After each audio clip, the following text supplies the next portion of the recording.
Graywood Manor loomed ahead, like the decaying corpse of a long-dead giant, its windows black voids that seemed to swallow the light around them. The air here was different, thicker, colder, like the very ground beneath my feet had soaked up centuries of despair. The mist that had clung to the streets of Greenbrier had followed us here, wrapping itself around the house like a second skin. But now, standing in front of the manor, it felt more like a barrier, something that separated this place from the rest of the world. Next to me, Sarah Brooks shivered, though not entirely from the cold. I could feel the fear radiating off her, a trembling, raw terror that seemed to grow the closer we got to the house. "I've never been this close before," she whispered, her voice barely audible. "No one ever comes here." I couldn't blame her for being afraid. Graywood Manor had the kind of presence that made you want to turn back, made you feel like something was crawling up your spine, whispering that it wasn't too late to leave. But I had no choice. This was where it all began, and it was where it would end. The iron gates hung open, rusted hinges groaning as they swayed in the breeze. Beyond them, the house stood, silent and still, yet somehow alive with anticipation. I could feel it, the watcher, his presence stronger now than it had been before. He was here, waiting. "I have to go in," I said, more to myself than to Sarah. Her eyes widened, the color draining from her face. "You can't," she said, her voice trembling. "No one who goes in comes out." "I'm not like the others," I replied, trying to sound more confident than I felt. "I have to see what's inside." Sarah's gaze darted to the windows of the manor, her breath coming in quick, shallow bursts. I could see the panic in her eyes, the primal instinct to flee. But she didn't move. Instead, she reached out and grabbed my arm, her grip tighter than I expected. "If you go in there," she whispered, her voice barely a breath, "you'll see him. You'll see him, and it'll be too late." I looked at her, trying to steady her with my gaze. "I've already seen him," I said quietly, "and it might already be too late." With that, I turned toward the house and pushed the gate open with a creak. The path leading to the front door was overgrown with weeds and vines, the cobblestones cracked and uneven. Every step felt like I was walking deeper into a grave, the weight of the house pressing down on me, suffocating me. When I reached the front door, I hesitated. My hand hovered over the brass handle, the metal tarnished with age. The wood of the door was blackened and cracked, as though it had weathered countless storms. And yet, it stood, waiting for me to open it. I took a deep breath, pushing down the knot of fear that had lodged itself in my throat, and turned the handle. The door creaked open with a groan, the sound echoing into the darkness beyond. The air inside was colder than I expected, the kind of cold that seeps into your bones. The floorboards creaked beneath my boots as I stepped inside, the sound reverberating through the vast emptiness of the foyer. Dust hung in the air like a fine mist, and the faint scent of rot lingered beneath it, as though the house itself had been decaying from the inside out for years. I stepped further into the foyer, my eyes scanning the room. The walls were lined with faded portraits, their subjects long dead, their eyes staring out into the dark, as though they too were watching me. The ceiling above was high, lost in shadow, and a grand staircase rose up from the center of the room, its banister warped and broken in places. I could hear Sarah's footsteps behind me, hesitant and uneven. She had followed me, despite her fear. I didn't turn to look at her, but I could feel her presence, small and trembling, like a bird trapped in a cage. As we moved deeper into the house, the feeling of being watched grew stronger.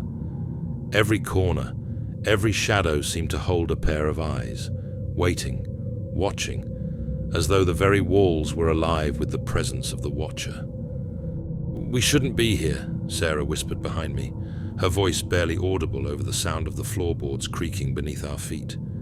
"He doesn't want us here." I didn't answer. She was right, of course. The house didn't want us here, but I had to keep going. There was something here, something that would explain everything. The deaths, the curse, the Watcher, and I wasn't leaving without it. We reached the base of the grand staircase, the steps leading up into darkness. The air was colder here, almost suffocating, and I could feel the weight of something unseen pressing down on me, urging me to turn back. But I ignored it. I had come this far, and there was no turning back now. I took the first step, the wood groaning beneath my weight, and began to climb. Sarah followed, her footsteps light and hesitant behind me. Each step seemed to pull me deeper into the darkness, the shadows closing in around me, until the world outside the manor felt like a distant memory. Halfway up the stairs, I stopped. There was a sound, faint at first, but growing louder, a whisper, low and indistinct, like a voice carried on the wind. I turned, scanning the shadows, but there was nothing there. "Did you hear that?" I asked, my voice tight. Sarah didn't answer. I glanced back at her, and that's when I saw it, her eyes wide, fixed on something behind me. Before I could turn, I felt it. Cold, creeping fingers wrapping around my throat, squeezing the breath from my lungs. My hand shot to my neck, trying to tear the invisible grip away, but there was nothing there. I stumbled, falling against the banister, gasping for air as the pressure tightened. The whispers grew louder, more distinct, but the words were garbled, incomprehensible, like a language I wasn't meant to understand. The weight around my throat lifted just as suddenly as it had come, leaving me gasping and disoriented. When I looked up, Sarah was gone. Panic surged through me as I scrambled to my feet, my eyes darting around the darkened stairwell. "Sarah!" I called out, but there was no response. The house had swallowed her whole, just like it had done to countless others before her. I bolted up the remaining steps, my heart hammering in my chest. At the top of the stairs, a long hallway stretched out before me, the walls lined with more faded portraits, their faces watching, judging. There was no sign of Sarah, no sign of anything. I forced myself to slow down, to think. She couldn't have gone far. I took a deep breath, steadying my nerves, and started down the hallway, one hand brushing the wall for balance. The floor beneath me groaned with every step, the sound amplified in the dead silence of the house. That's when I saw it. A door at the far end of the hall, slightly ajar. Faint light seeped through the crack, casting long shadows across the floor. My pulse quickened as I approached, my hand tightening around the handle. I pushed the door open, and what I saw stopped me cold. The room was large, the walls lined with mirrors, each one reflecting the dim light in strange, distorted ways. In the center of the room stood a figure, tall, thin, his back to me, the Watcher. And standing before him, frozen in place, was Sarah.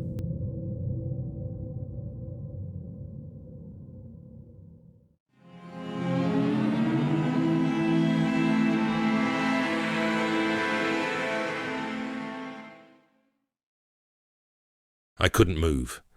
The sight before me felt like some horrible painting come to life, a tableau of doom, frozen in place.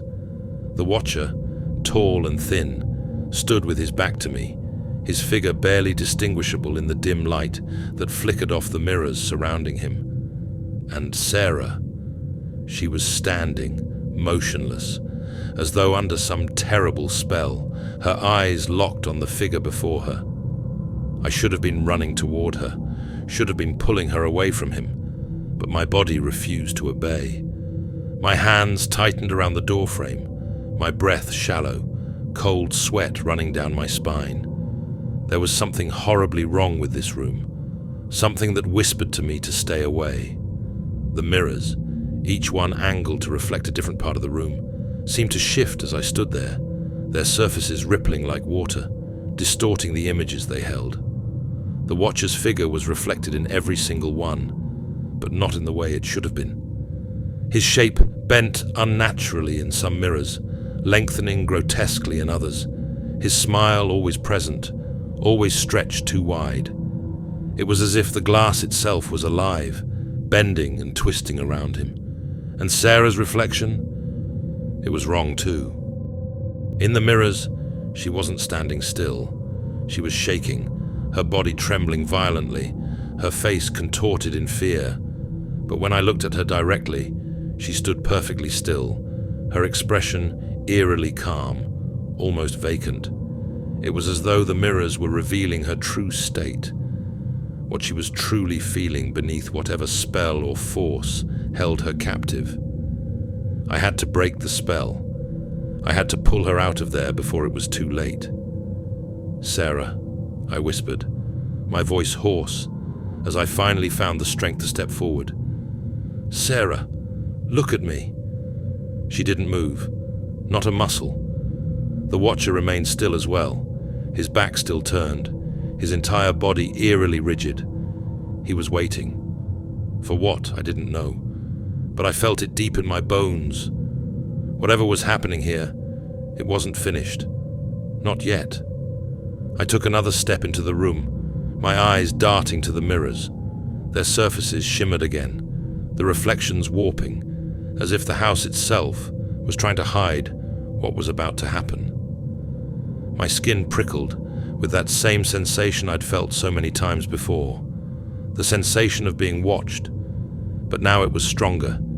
It was as if the very air around me was alive, like invisible eyes were crawling all over my skin, sinking into my bones. I could feel the Watcher's gaze, even though he wasn't looking at me. As I inched closer to Sarah, I noticed something else in the reflections, something that shouldn't have been there. In one of the mirrors, just behind the Watcher, was another figure, faint, like a shadow, but undeniably there. It was me, my reflection, standing behind him, even though I hadn't yet reached that part of the room. Cold fear gripped me. The reflection was moving, stepping closer to the Watcher, but my body hadn't moved. I was rooted to the spot, watching as my reflection did what I hadn't dared to do. It reached out toward the Watcher. "No," I whispered, my heart pounding in my chest. "No." But the reflection didn't stop. My hand, my reflected hand, was inches from touching the Watcher's shoulder. And then, the Watcher's head began to turn, slowly, impossibly slowly, as if responding to the phantom touch. I wanted to scream, to pull back, but I couldn't. The room seemed to constrict around me, the air growing tighter, colder, until it felt like I was suffocating. I watched in horror as the Watcher's head continued to turn, twisting around in a way that no human head could. His neck stretched, elongated, the skin cracking and pulling apart, revealing something dark and slick underneath. His face, that smile, came into view, impossibly wide, impossibly wrong, and his eyes, black, hollow voids, locked onto mine through the mirrors. I staggered back, my breath catching in my throat. His eyes, they weren't just looking at me. They were inside me, piercing through every layer of my being, seeing every fear, every weakness, every doubt. I felt exposed, vulnerable, like I was being peeled apart from the inside out. And then, he smiled wider. The air in the room seemed to shift, the weight of his gaze pressing down on me like a physical force. I tried to pull my eyes away, but I couldn't. The mirrors, they wouldn't let me. In every reflection, I saw the same thing. The Watcher, smiling, staring, and Sarah, trembling now, her reflection showing the terror that her frozen body hid. The scene was a twisted loop, playing out in every angle, trapping me in an endless maze of glass and horror. "Sarah!" I called out, louder this time, my voice trembling. "Look at me! You have to look at me!" Her eyes didn't move. Her gaze remained fixed on the watcher. Panic surged through me. I had to get her out of here. I had to break whatever hold he had over her. Desperation took hold, and I lunged toward her, my hands reaching for her arm. But just as I touched her, the mirrors exploded. The sound was deafening, a sharp, piercing crash that reverberated through the room, shaking the very walls. Shards of glass flew through the air like daggers, and I threw myself to the floor, covering my head as the fragments rained down around me. For a moment, everything was chaos. The sound, the pain, the blinding light reflecting off the shattered glass. And then, silence.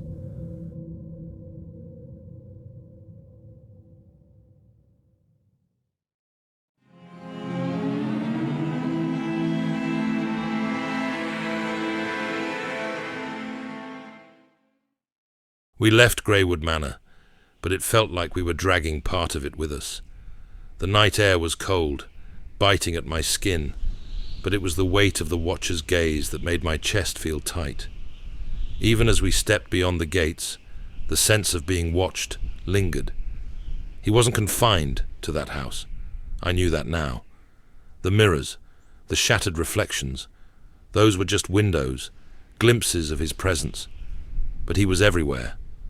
Sarah clung to me, her breathing shallow as we made our way back toward town. Her body trembled with every step, and her eyes, wide and terrified, darted to every window we passed.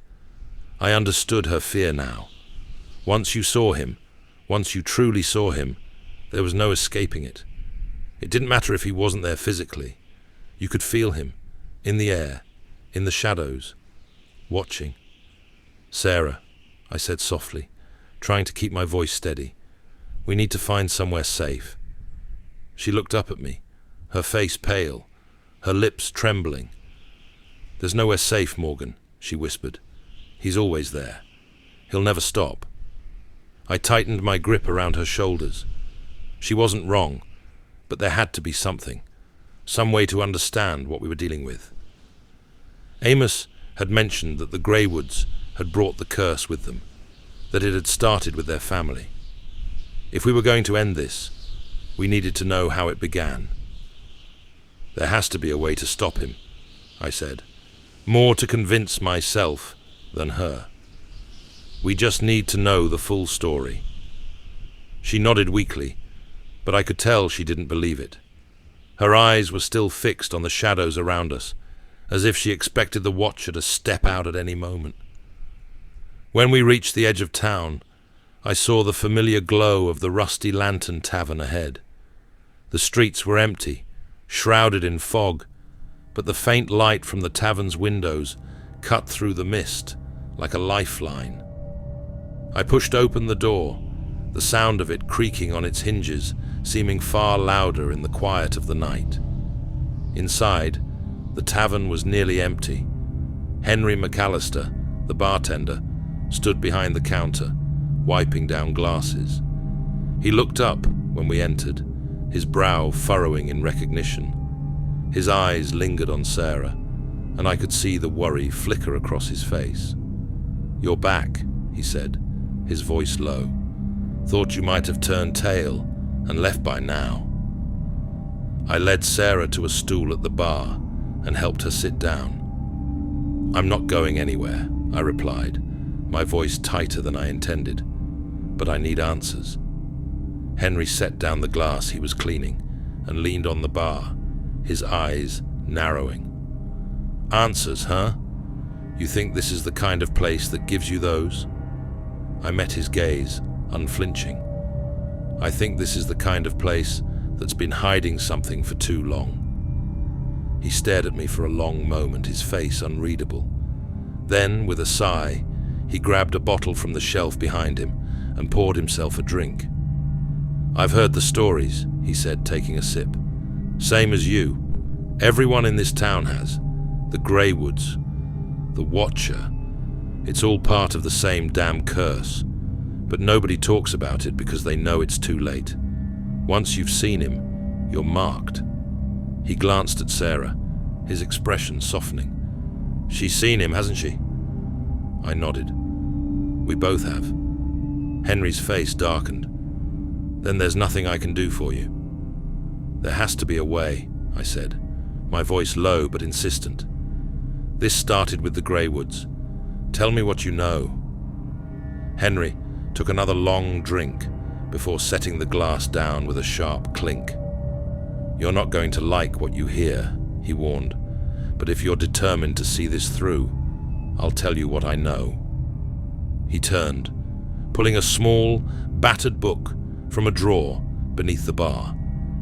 The cover was faded, the pages yellowed with age. He handed it to me without a word. I opened the book, my eyes scanning the handwritten notes scrawled across the pages. It was a journal, old and worn, and the entries were dated over a century ago. The name on the first page made my blood run cold. Samuel Graywood. As I read through the journal, the story of the curse began to unfold, each entry more disturbing than the last. Samuel Graywood had been a man of ambition, a man who had come to Greenbrier looking for wealth and power, but he had found something else, something ancient, something dark. The early entries spoke of strange dreams, whispers in the night, and a growing obsession with the Watcher. The further I read, the more I understood. The Watcher wasn't a ghost or a demon in the traditional sense. He was a spirit, bound to the Graywood family through an ancient ritual, a pact sealed in blood. Samuel had summoned him, believing he could control him, use him to grow his wealth and influence. But the Watcher was no mere tool. He was sentient, a force beyond human understanding, and once summoned, he could never be banished. The curse spread from the Graywoods to the town, infecting anyone who came into contact with the family. The Watcher marked those who saw him, and once you were marked, you were his. He didn't kill outright. No, he watched, and over time, he wore down his victims, feeding on their fear, their paranoia, until they either succumbed to madness or simply disappeared. The last entry in the journal sent a chill through me. There is no escape. He watches us all now. The mirrors show only his face. Our time is running out. He is coming for us all.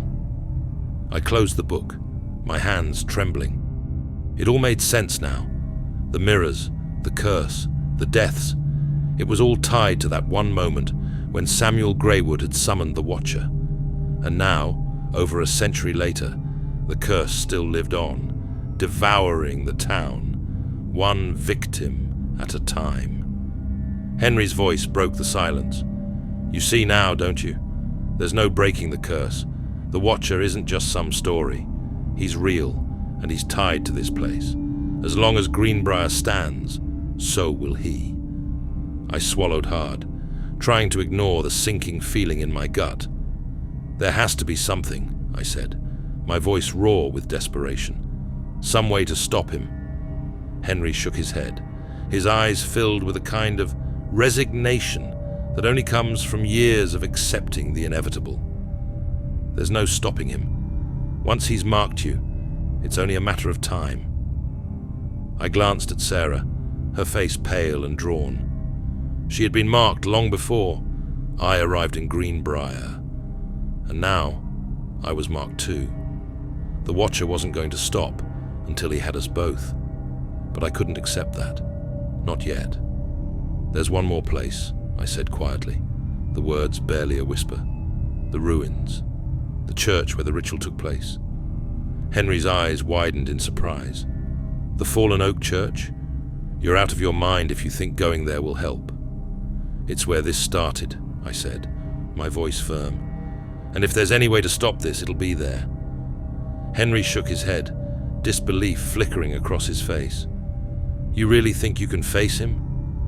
I met his gaze, my jaw clenched. I don't have a choice. The tavern grew quiet again, the weight of what I had learned settling heavily in the air. I knew now what had to be done, but the fear gnawing at me was worse than ever. The Watcher had been summoned by blood, and it was only through blood that I would find a way to break the curse. Whether it meant my blood or his, I couldn't be sure yet, but I had no intention of going down without a fight.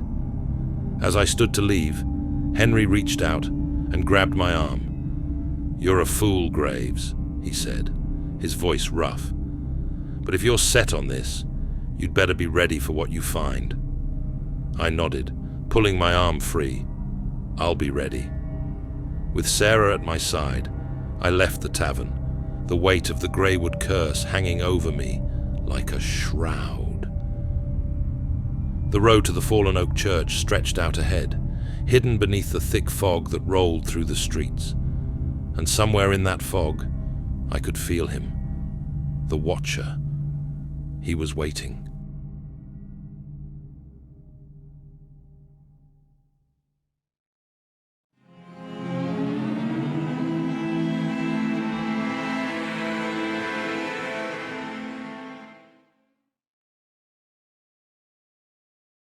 The road to Fallen Oak Church felt like walking into the heart of a nightmare.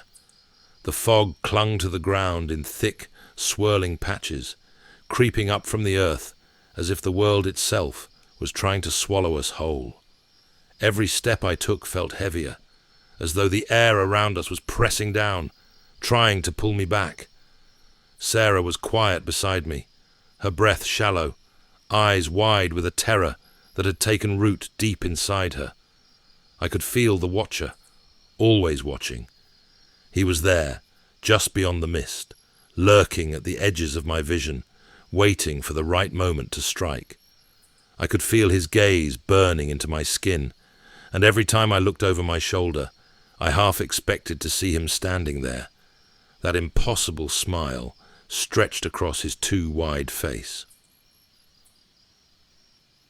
We reached the edge of the fallen oak forest, and the path that led deeper into the trees was barely visible beneath the dense fog.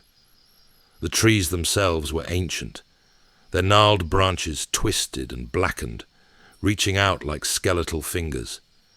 Even in the darkness, I could see the remnants of old symbols carved into the trunks, faded, forgotten marks from rituals long since abandoned. Sarah stopped, her hand trembling as she reached for my arm.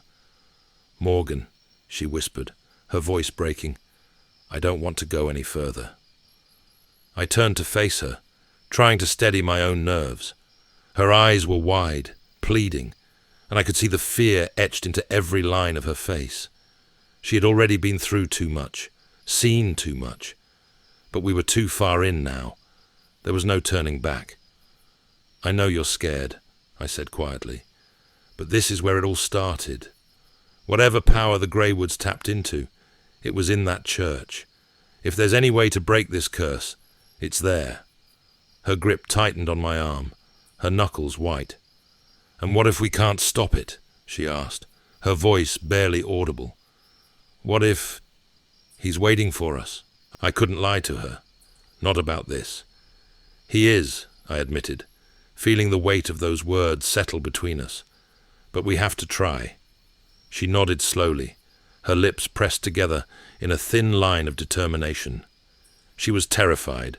Hell, we both were. But she wasn't going to let it stop her. Not now. We continued deeper into the forest, the trees closing in around us, casting long, twisted shadows on the ground. The silence was suffocating, broken only by the sound of our footsteps crunching on dead leaves and brittle branches. Every so often, I caught a flicker of movement in the corner of my eye, but when I turned, there was nothing, just the endless fog and the dark shapes of the trees. But I knew better. He was following us. When the fallen oak church finally came into view, it was like stepping into another world. The building was a ruin, its stone walls blackened and crumbling, the roof long since caved in. Ivy and moss had overtaken most of the structure, but the faint outline of a cross still hung above what was left of the doorway, barely visible through the creeping vines. The ground around the church was disturbed, the soil uneven, and churned up as though something had clawed its way through the earth. The air was colder here, biting at my skin with a sharpness that felt unnatural. I could feel it in my bones. This place was cursed, tainted by whatever dark ritual had been performed here so many years ago. "This is it," I said, my voice sounding far too loud in the oppressive silence. "This is where it began." Sarah hesitated at the edge of the clearing, her eyes fixed on the ruined church. "What are we supposed to do?" she asked, her voice trembling. "What if we're too late?" "We're not too late," I said, more to convince myself than her. "We need to find whatever the Graywoods used to summon him. There has to be something in there, some relic, some symbol of the pact. If we destroy it, maybe we can stop him." I didn't know if I believed that, but it was the only chance we had. We moved toward the church, each step feeling like it carried the weight of 1,000. The entrance was barely wide enough for us to slip through, the stone archway crumbling and overgrown with vines. Inside, the church was even more decrepit than I'd imagined. The pews were rotted, the altar broken, but the air here, it was charged, thick with energy that clung to my skin like static. The walls were lined with faded symbols, barely visible through the grime and moss, but I recognized them from Samuel Graywood's journal. These were the marks of the ritual, the same symbols the Graywoods had carved into their own skin when they made their pact with the Watcher. The shadows in the church seemed to move with a life of their own, stretching and twisting as though they were alive. The silence was oppressive, suffocating, and the feeling of being watched was more intense here than anywhere else. He was close, too close. "We need to find the relic," I said, my voice barely above a whisper. "It has to be here somewhere." Sarah nodded, her eyes darting around the room, her breath coming in shallow gasps. We searched the crumbling altar first, pushing aside the debris and dirt that had accumulated over the years. But there was nothing, no relic, no sign of the pact that had been made, just cold stone and dead air. But then I noticed something, a small iron trapdoor hidden beneath a layer of dust and fallen leaves near the altar. The edges were rusted, the iron corroded, but it was unmistakably a door. I knelt down, brushing away the debris, my heart pounding in my chest. "This has to be it," I said, motioning for Sarah to help me. Together, we heaved the door open, the hinges groaning in protest. Beneath it, a narrow set of stone stairs descended into darkness. The air that rushed up from below was cold, damp, and smelled faintly of decay. It was like the earth itself had been trying to keep whatever was down there hidden. "I'll go first," I said, taking a deep breath to steady myself. "Stay close." We descended into the darkness, the narrow stairs winding deeper and deeper into the earth. The walls were damp, the stones slick beneath my fingers as I braced myself against them. Every step echoed, the sound bouncing back at us from the depths below. At the bottom of the stairs, we entered a small chamber. The walls were covered in symbols, much clearer here than they had been above. They glowed faintly in the dim light, pulsating with some strange, otherworldly energy. And in the center of the chamber, resting on a stone pedestal, was a mirror. It wasn't large, no bigger than the mirrors I'd seen in the Graywood house, but there was something horribly wrong about it. The surface was cracked, but not in the way glass usually cracked. It looked almost organic, as though it had been broken from the inside out.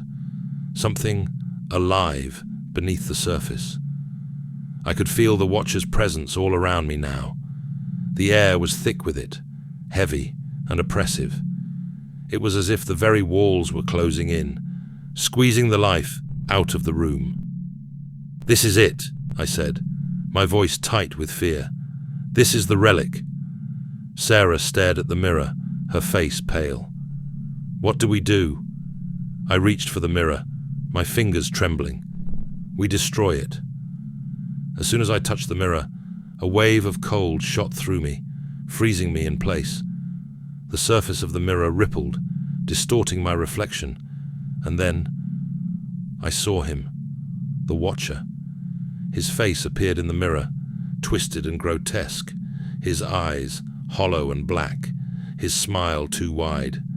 He was there, inside the mirror, staring back at me, and then I felt it, his hand, cold and skeletal, reaching out from the glass, wrapping around my wrist. I couldn't move. My body was frozen, my breath caught in my throat. The room seemed to warp around me, the walls bending and twisting as the Watcher's presence grew stronger. He was pulling me in, dragging me into the mirror, into the darkness beyond. "Sarah," I gasped, my voice barely a whisper. "Help me." She rushed forward, grabbing my arm, pulling with all her strength. But it wasn't enough. The Watcher was too strong. His grip tightened, and I felt myself being pulled closer, the cold seeping into my bones. And then, in a moment of sheer desperation, Sarah grabbed a shard of broken stone from the floor and smashed it against the mirror. The glass shattered with a deafening crash, and the Watcher's grip was suddenly gone. I stumbled back, gasping for breath, as the room seemed to collapse in on itself. The walls shook, the symbols on the walls flickering and fading, as the curse that had bound the Watcher to this place began to unravel.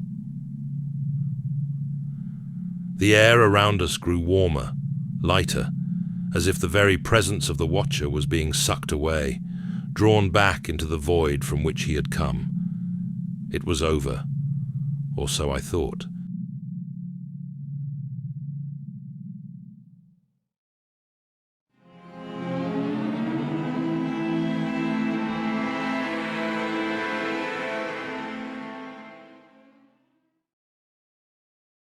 The mirror lay in shattered pieces at my feet, glittering in the dim light of the underground chamber.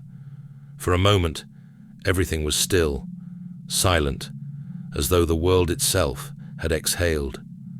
Sarah stood beside me, panting, her face pale and slick with sweat, the jagged piece of stone still clutched in her trembling hand.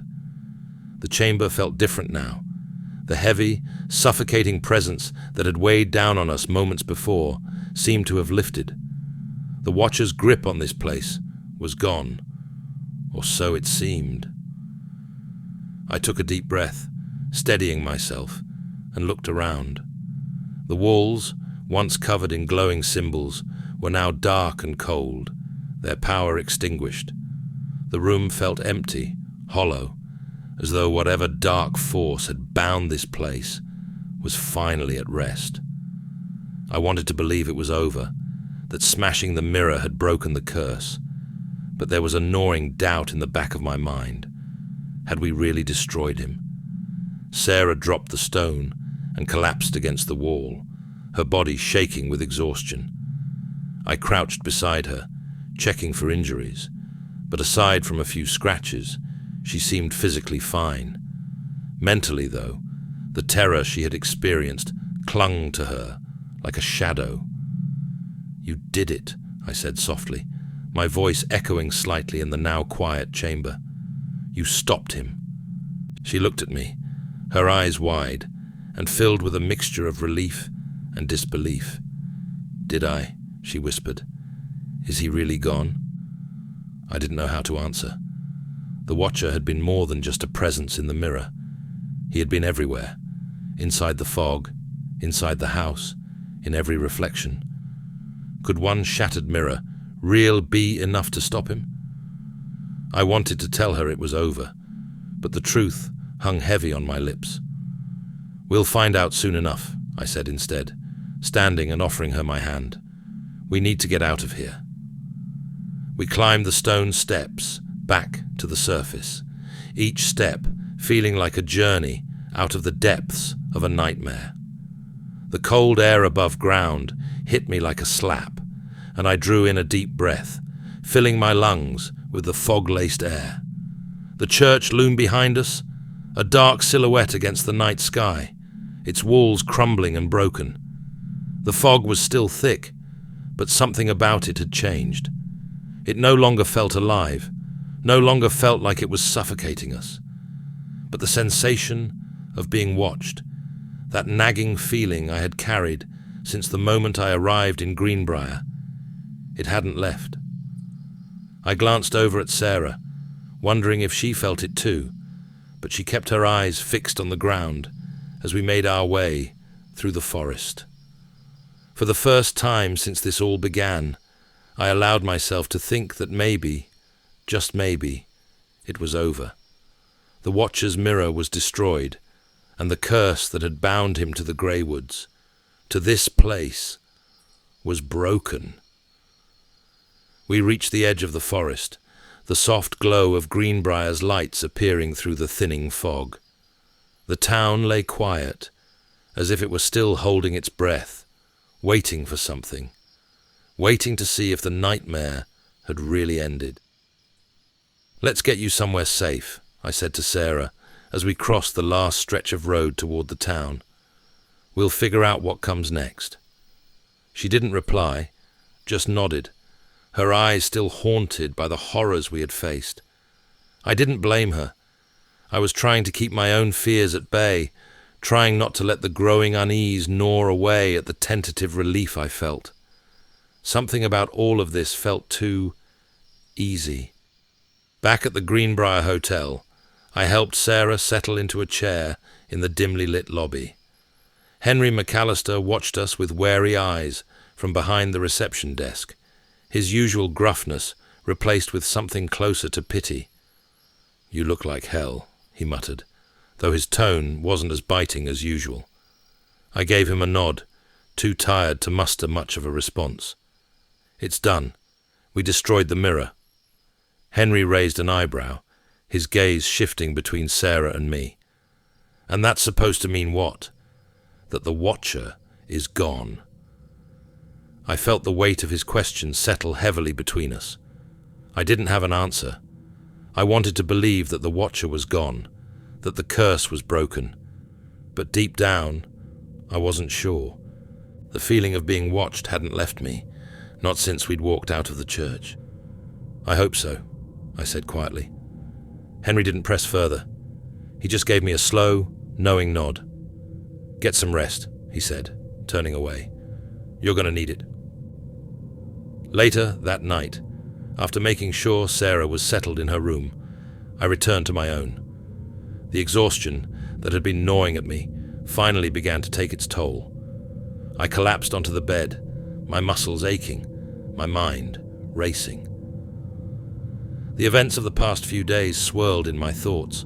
The Graywoods, the Watcher, the mirror, all of it felt like a blur, a nightmare that I couldn't fully escape. The room was quiet, save for the faint creak of the old floorboards beneath the weight of the hotel. The fog outside pressed against the windows, but the air inside felt lighter now, less oppressive. I wanted to believe that it was over, that the Watcher was truly gone. But as I lay there, staring up at the ceiling, the unease that had been gnawing at me began to grow. I couldn't shake the feeling that something was still wrong. My eyes drifted to the mirror on the wall opposite the bed. It was an old, tarnished thing, its surface cloudy with age. I had walked past it earlier without a second thought, but now, in the stillness of the night, it felt wrong. The reflection it gave off was slightly distorted, just enough to make me uneasy. I stared at it, watching the way the dim light of the room played across its surface, casting strange shadows on the walls. And then I saw it. At first, I thought it was just a trick of the light, just my tired mind playing games with me. But as I looked closer, I realized it wasn't.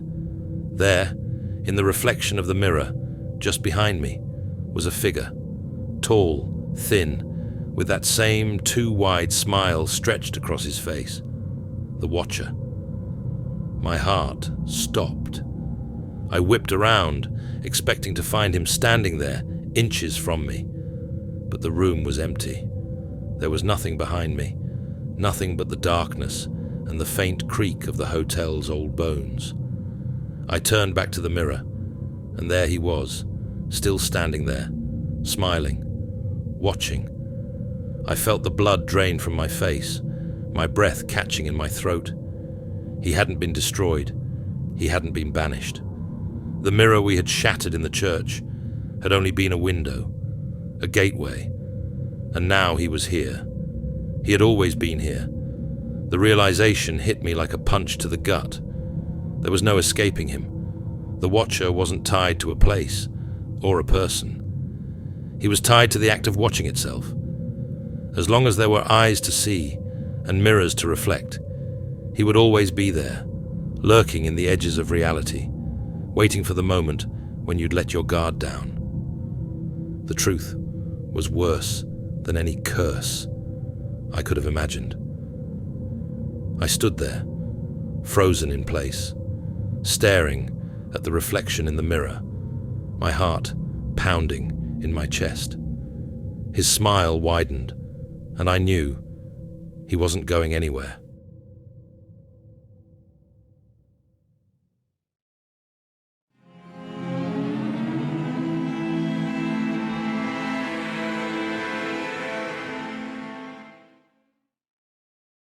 The night outside was silent, but inside, the room felt alive with dread. I hadn't moved since seeing him in the mirror, and now, hours later, I still couldn't. The dim light flickered above me, casting long, crooked shadows across the walls. But in the mirror, everything was still, unnaturally still. The Watcher hadn't left. He stood there, reflected just behind me, his tall, skeletal frame blurred in the foggy glass, his face a grotesque mockery of a smile, wide, too wide, as if it threatened to split his face in two. His black eyes bore into me, hollow and endless, like bottomless pits that could swallow my soul whole. He didn't blink, he didn't move, but he watched. I wanted to scream, to break the mirror, to run, but my body refused. Something deeper than fear kept me glued to the spot, something worse than the terror I had faced. His gaze was like a chain, anchoring me to the spot, as if he were feeding on my fear, growing stronger with each passing moment. I couldn't tear my eyes from him. I couldn't look away. I knew that if I did, if I even blinked, he would step out of the mirror. He would pull me into that dark, twisted reflection, and I would never escape. I could feel it in my bones. My heart raced, my breath shallow and ragged, but my body was paralyzed, trapped in this waking nightmare. The room began to feel smaller, tighter, as if the walls were closing in around me. The air grew thick, almost suffocating, but it wasn't just the atmosphere. It was him, pressing in on all sides, suffocating my mind with his presence. I could hear whispers, faint but growing louder, echoing in the space between us. They weren't words, not in any language I could understand, but I knew what they meant. They were the sounds of those who had seen him before me, the ones he had taken. I wasn't the first, and I wouldn't be the last. At some point, I must have passed out, either from exhaustion or from the sheer weight of the terror crushing me. When I opened my eyes again, the room was dark. The light overhead had gone out, plunging everything into deep shadow. For a moment, I thought maybe it was over. Maybe he was gone. But then, I felt it. The cold. It wrapped around me like a death shroud, seeping into my bones, dragging me back to that place between waking and nightmares. I didn't want to look at the mirror, but I couldn't stop myself. My eyes were drawn to it like a moth to a flame, like some perverse force was pulling me toward it. And there he was. But this time, he wasn't alone. Reflected in the mirror, Standing behind the Watcher were others. Shadows of figures, men and women, their faces twisted in agony, their eyes wide with terror, their mouths open in silent screams. Their bodies were contorted, broken, as if they had been pulled from the depths of some unspeakable nightmare. They were all staring at me, just as he was, locked in that eternal gaze, trapped in the mirror, watching, witnesses to my fate. I could see their pain, their torment, and in that moment, I understood what the Watcher truly was. He didn't just observe, he collected. Every person who had ever seen him, every victim, was trapped in that reflection, forever imprisoned in the mirrors he inhabited. They had become part of his endless cycle, locked away in the glass, watching helplessly as the curse claimed more souls. I was next. I could feel the pull now, stronger than ever, drawing me toward the mirror. My own reflection twisted, warping into something grotesque. My face stretched, my eyes hollowing out, my skin paling. I watched as I was slowly becoming one of them, another shadow in the glass, another witness to the endless horror.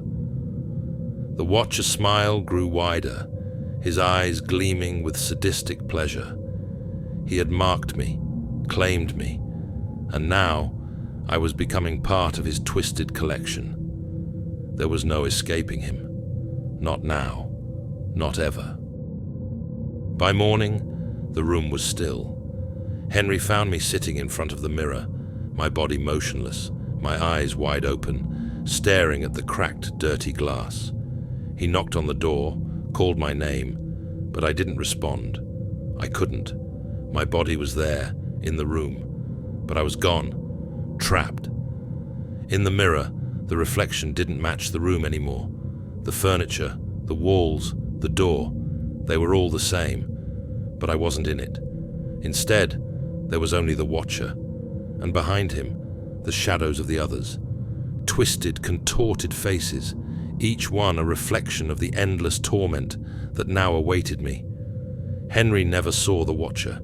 He never heard the whispers, but every time he looked into that mirror, he felt something, a chill, a wrongness in the air. And when he stared long enough, just out of the corner of his eye, he could have sworn he saw someone standing there, just behind him. But he never stayed long enough to see what, or who, it was. And so, the Watcher remains, forever watching, forever collecting, waiting for the next person to look too closely, to see what they should never have seen. Because once you've seen him, there's no escape. You become part of him, and he never stops watching.